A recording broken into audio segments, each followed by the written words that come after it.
Hal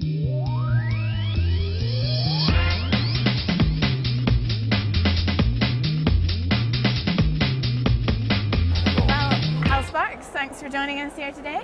I'm glad I could be here in the student commons, now modified into appropriated by the festival. Exactly. It's been polished up, actually. Has it? Yeah. This is. All right. Yeah. Part of the charm of. Sponged off. I don't know about polished up.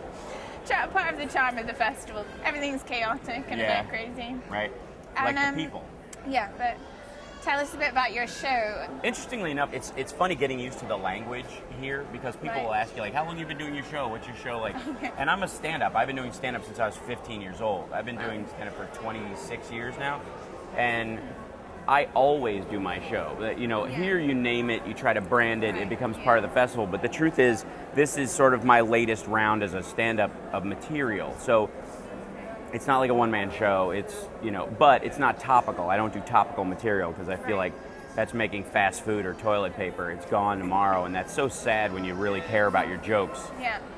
I guess with Evolution Overdrive, are you critiquing us for where we are going in too the fast? arc? No, actually the opposite. Not fast enough. And I think all culture was pop culture at one point. Like Jesus was the Justin Bieber of his day, sort of, Less singing, more. Yeah, well, I don't know. We were never there. Yeah. All you see is the written stuff. That could just be the lyrics. There could have been a band.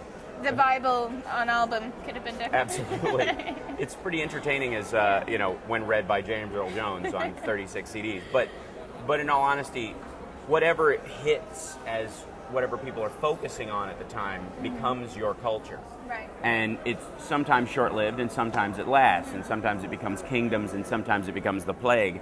And, each one is just the attention of that time. So we just have more tools of attention now. And when you say you don't think we're going fast enough? No, we got a lot of catching up to do. Yeah. First of all, we have with to catch China, up. Or? No, with our own devices.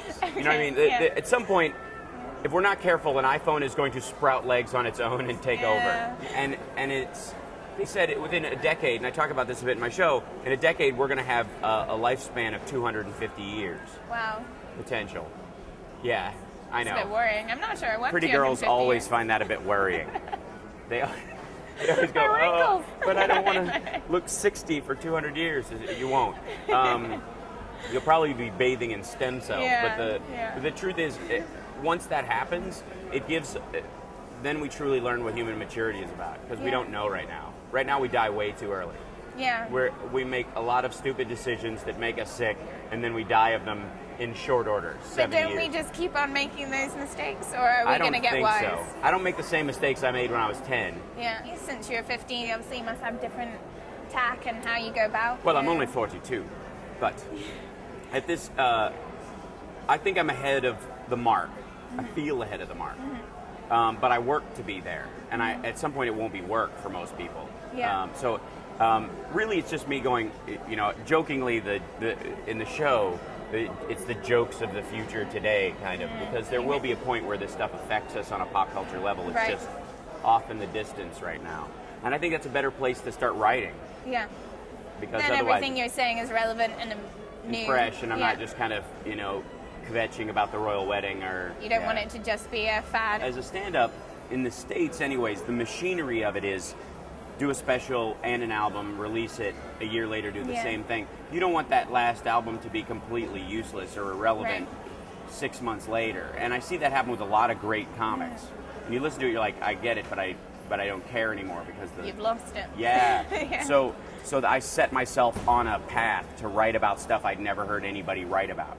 You're known certainly for a lot of TV appearances and Queer as Folk and...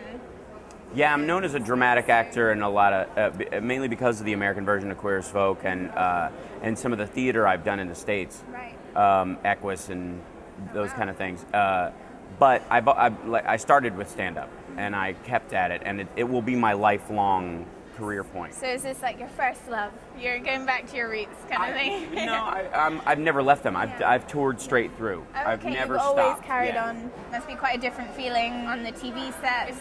Totally incomparable. Well, I don't have to simulate sex at any point during my show with another person.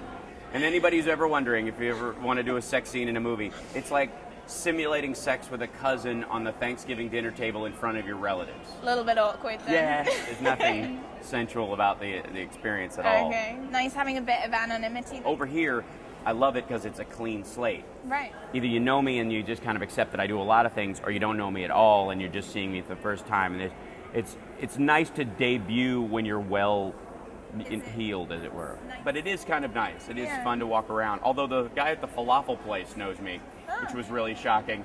And because he recognized me, there were 3 people. Oh, can we do an interview? Can I? Yeah. I'm with a website. You mind taking a picture with it?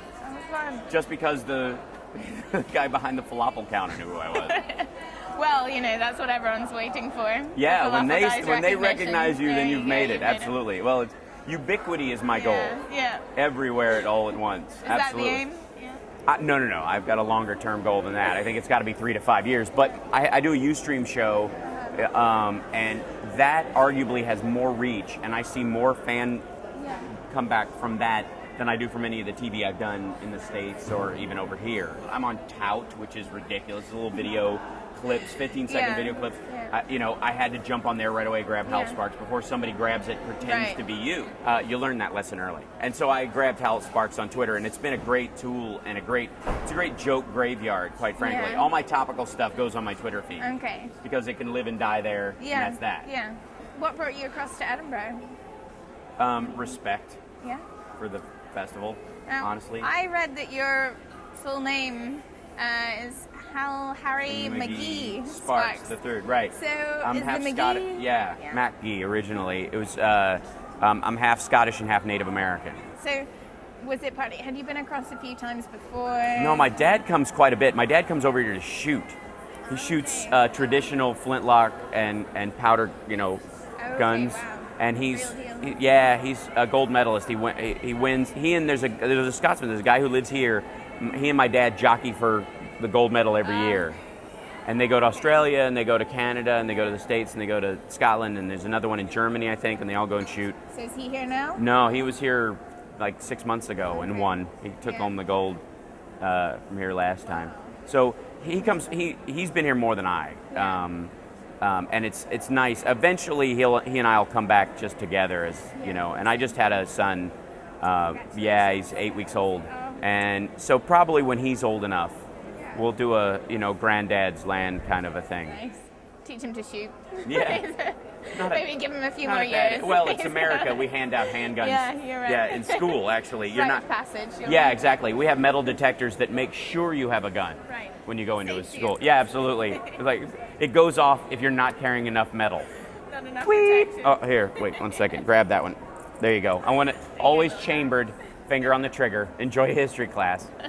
Is it LA you live in? Yeah, I live in LA, but I'm home 8 days a month because I tour all the time. Okay. So it's like being, I'm nomadic. So now with your baby, do you think? Even still, I mean, I have a new TV series that starts on the Disney Channel starting in the fall, so I'll be home more than I have been over the last 3 years. Last year I flew 170,000 miles. Wow. So that should give you some indication. You've made a big carbon footprint? Yes. Oh, well, I do on Expedia. You can buy back. I do that. I'm a regular pass holder. So. Goodie. Thank you. Ladies and gentlemen, we have another guitar comedian for you to see. This one also plays the trumpet. Please enter the room. This man is the greatest, most edgy, extraordinary. I swear to God, if I see edgy, extraordinary written on one more review, I really believe I want my review to go, this show is complete shit. 5 stars. Brilliant. Okay, we'll try and get that in our Edinburgh festivals. Go Scotsman.